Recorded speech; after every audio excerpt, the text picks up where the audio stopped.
எல்லாருக்கும் வணக்கம். இது எங்க அப்பா. நான் இந்த இடத்துல நிற்கிறேன்னா எங்கள் அப்பா மட்டும்தான் காரணம்.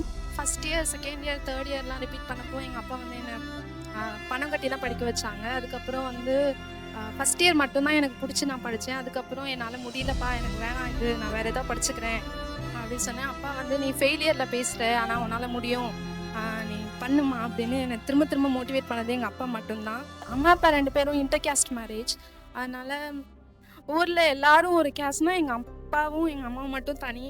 யாரும் எங்கள் வீட்டு தெரு கூட யாரும் நடந்து போக மாட்டாங்க, அது பாவம் அப்படின்னு சொல்லுவாங்க. நீங்கள் நினச்சி பார்க்க முடியாத அளவுக்கு எங்கள் அப்பாவுக்கு வந்து டிஸ்ரெஸ்பெக்ட் பண்ணுவாங்க. எந்த இடத்துலையும் மதிக்க மாட்டாங்க பெருசாக.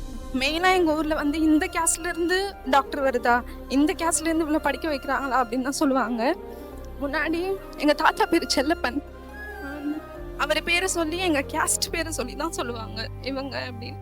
ஆனால் இன்னைக்கு எங்கள் ஊரோட ஃபர்ஸ்ட் டாக்டரோட அப்பா எங்கள் அப்பா.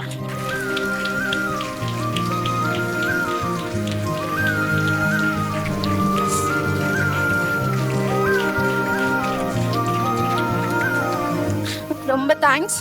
இங்கே இருக்கிற எல்லாருக்கும் சொல்கிறேன், இதே மாதிரி உங்கள் அப்பா அம்மாவையும் வந்து நிற்க வைங்க. ரொம்ப பெருமையாக இருக்குது எனக்கு. எங்கள் அப்பா இல்லைன்னா நான் இல்லை, எங்கள் அப்பா தான் எனக்கு எல்லாமே. தேங்க்யூ.